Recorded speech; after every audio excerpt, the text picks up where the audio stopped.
जय हिंद दोस्तों। आज का टॉपिक होने वाला है आरपीएफ एसआई के एग्ज़ाम के ऊपर। मेरा आज एग्ज़ाम था गाजियाबाद में सेकंड शिफ्ट में 3 दिसंबर को। मैं जो आज सारी इन्फॉर्मेशन पेज पे अपना लिख लाया हूँ, पूरा एनालिसिस। पेपर का जो है पैटर्न जो है इजी टू मॉडरेट ही था। वैसे मैथ्स और रीजनिंग तो इजी थी एंड जीके जो है मॉडरेट से थोड़ी हाई लेवल की थी। अब बात करते हैं रीजनिंग की। रीजनिंग के पहले 35 क्वेश्चन थे, जिसमें से मैं एक क्वेश्चन नहीं कर पाया जो कि रॉन्ग था। स्टेटमेंट बेस पे था वो क्वेश्चन एंड उसका आंसर आ ही नहीं रहा था, पता नहीं क्यों। अब बात करते हैं क्वेश्चन वाइज किस किस टॉपिक से कौन से क्वेश्चन थे।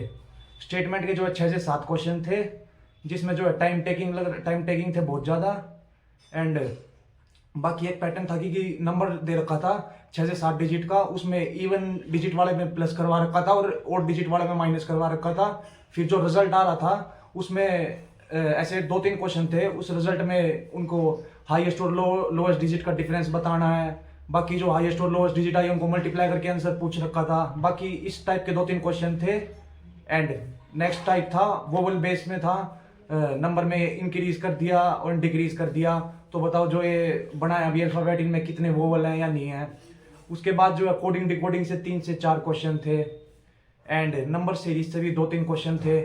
ब्लड रिलेशन से 2-3 क्वेश्चन थे, जिसके अंदर स्टेटमेंट बेस्ड पे क्वेश्चन था एंड जो कैरेक्टर्स वगैरह थे उससे इंट्रोड्यूस करके करना था, तो वो भी हो गया था। मतलब थोड़ा टाइम टेकिंग तो था पर कर लिया था। मिरर इमेज का 1 से 2 क्वेश्चन था। अल्फाबेट सीरीज से भी 3 से 4 क्वेश्चन थे एंड सिलोजिज्म से भी 2 से 3 क्वेश्चन थे। बाकी पैटर्न से था कि जो सिंबल भी दे रखे थे, नंबर भी थे और अल्फाबेट भी थे, उसमें से रिमूव कर देते हैं सिंबल, तो बताओ फोर्थ लेफ्ट से कौन सा है, फिफ्थ राइट से कौन सा है, ऐसे थे। बाकी रैंकिंग बेस पे भी क्वेश्चन थे। बात करें रीजनिंग जो है सब कर लेंगे आसानी से, क्योंकि मैंने भी 34 क्वेश्चन कर दिए हैं, तो ज़्यादा मतलब कोई परेशानी हुई नहीं, बस अपना टाइम का ध्यान रखना। अब बात करते हैं कि कौन से टॉपिक नहीं करके जाने। रीजनिंग में जो है कैलेंडर नहीं करना, क्लॉक नहीं करना और डाइस से भी कोई क्वेश्चन नहीं था। ये टॉपिक आप स्किप कर सकते हो। आने वाली शिफ्ट में जिनका एग्जाम है उन जो सब बच्चे स्किप कर सकते हैं ये। एंड अब बात करते हैं मैथमेटिक्स में। मैथमेटिक्स के 35 क्वेश्चन में से मेरे अटेम्प्ट हुए 33 क्वेश्चन, जिसके अंदर एक क्वेश्चन मेरा सीआई का अटेम्प्ट नहीं हो पाया एंड एक क्वेश्चन जो है मेंसुरेशन का था, उसका आंसर रॉन्ग आ रहा था। पता नहीं क्वेश्चन शायद गलत था, ऐसा लग रहा था, क्योंकि मैंने 2-3 बार चेक किया, मेरे उसमें 2 से 3 मिनट वेस्ट हो गई थी। अब बात करते हैं कौन से टॉपिक से कितने कितने क्वेश्चन पूछे गए। सबसे पहले नंबर सिस्टम से भी 2-3 क्वेश्चन थे। उसमें रिमाइंडर भी पूछा था कि रिमाइंडर कितना बचेगा इससे डिवाइड करते हैं तो। उसके बाद आता है डिविजिबिलिटी रूल। डिविजिबिलिटी रूल से 2 से 3 क्वेश्चन थे और क्वेश्चन था 11 की डिविजिबिलिटी रूल के ऊपर। डिजिट दे रखी थी, 6 से 7 डिजिट का एक नंबर था, उसमें पूछा था कि मिनिमम इसमें क्या ऐड करें कि ये 11 से डिविजिबल हो पाए। ऐसे सेम टू सेम 2 क्वेश्चन थे। उसके बाद बात करते हैं एवरेज। एवरेज से भी 2 से 3 क्वेश्चन थे, जो कि बहुत ही आसानी से किए जा सकते थे। अब नेक्स्ट टॉपिक है टाइम, स्पीड एंड डिस्टेंस। इससे जो है 3 से 4 क्वेश्चन थे। एक क्वेश्चन था एवरेज स्पीड के बेस पे एंड एक था इतना डिस्टेंस दे रखा है, हाफ डिस्टेंस इतने टाइम में किया, हाफ इतने में किया, तो बताओ स्पीड वगैरह कुछ पूछी थी। बाकी 2 क्वेश्चन जो है ट्रेन के थे और सेम पैटर्न पे थे। उसमें ऐसे गिवन था कि 2 ट्रेन जो है सेम लेंथ की हैं, उनकी स्पीड गिवन थी और टाइम गिवन था कि फास्ट ट्रेन स्लो को इतनी देर में कवर कर लेगी, तो बताओ ट्रेन की लेंथ कितनी है। ऐसे जो है 2 क्वेश्चन थे। और मिक्सचर एलिगेशन का भी 1 से 2 क्वेश्चन था। डीआई के भी 1 से 2 क्वेश्चन थे, जो कि पाई चार्ट में एंगल पूछ रखा था डीआई में। अब सिंप्लीफिकेशन की बात करते हैं। सिंप्लीफिकेशन जो है बहुत ज्यादा पूछ रखा था, 5 से 6 क्वेश्चन थे, जिसके अंदर डेसिमल बेस में था और पावर में भी क्वेश्चन पूछ रखे थे। 2 से 3 पावर के थे, जो कि थोड़े कंफ्यूजिंग वाले थे, तो अपनी उनकी अच्छी प्रैक्टिस करके जाना सिंप्लीफिकेशन के क्वेश्चंस की। अब एडवांस मैथ्स में से ओनली मेंसुरेशन पूछा था, जो कि बिल्कुल फॉर्मूला बेस्ड था। क्यूब का दे रखा था एक क्वेश्चन, क्यूब में जो है उसकी वॉल्यूम दे रखी थी, तो बताओ उसका सरफेस एरिया निकालना है साइड निकाल के। उसके बाद स्पेयर और 1-2 क्वेश्चन और थे, कौन का भी था। बाकी एडवांस सेक्शन से और कोई क्वेश्चन नहीं था। अब जो है अलजेब्रा को और ट्रिग्नोमेट्री को और बाकी प्रोबेबिलिटी स्टैटिस्टिक्स को स्किप करके जा सकते हो, आगे जिन भी भाइयों का एग्जाम है। अब बात करते हैं जो कि मेन फैक्टर है जीके। जीके में जो है 50 क्वेश्चंस थे, जिसके अंदर लेवल जो है थोड़ा मॉडरेट से हाई की तरफ ही रहा है हमारी जो है सेकंड शिफ्ट जो थी उसका। सबसे पहले बात करते हैं स्पोर्ट्स से। स्पोर्ट्स से जो है 3 से 4 क्वेश्चन थे जो कि मेरे को याद है। ऐसा था कि सुमित अंतिल जिसने पैरालंपिक्स में जीता था, तो वो कौन से इवेंट गेम से रिलेटेड था, जो कि मेरा ठीक गया, जेवलिन थ्रो से रिलेटेड था। बाकी खेलो India para games new Delhi में हुआ था, तो उसका कौन सा एडिशन था, तो इनॉग्रल सेशन था। बाकी ये मतलब नंबर फैक्चुअल टाइप पे ज्यादा क्वेश्चंस पूछ रखे थे। और जैसे खो खो 2023 में कौन से नंबर का एडिशन था, ऐसे मतलब डायरेक्ट क्वेश्चन नहीं थे, थोड़ा घुमा के पूछ रखा था। अब बात करते हैं स्टैटिक जीके का। स्टैटिक में जो है सेंसस से रिलेटेड 2 क्वेश्चन थे 2011 के सेंसस से, जो कि पहला क्वेश्चन था कि लिटरेसी कहाँ पे मैक्सिमम थी। ऑप्शन में लक्षद्वीप नहीं था, तो मैंने पुडुचेरी मार्क किया है। एंड एक क्वेश्चन था सेंसस का, पॉपुलेशन कहाँ पे ज्यादा इंक्रीज हुई है, जिसका आंसर जो है दादर एंड नागर हवेली नहीं था ऑप्शन में, तो दमन एंड दीव उसका आंसर था, पर मैंने दिल्ली कर दिया था, जो कि गलत गया है। अब बात करते हैं पॉलिटी।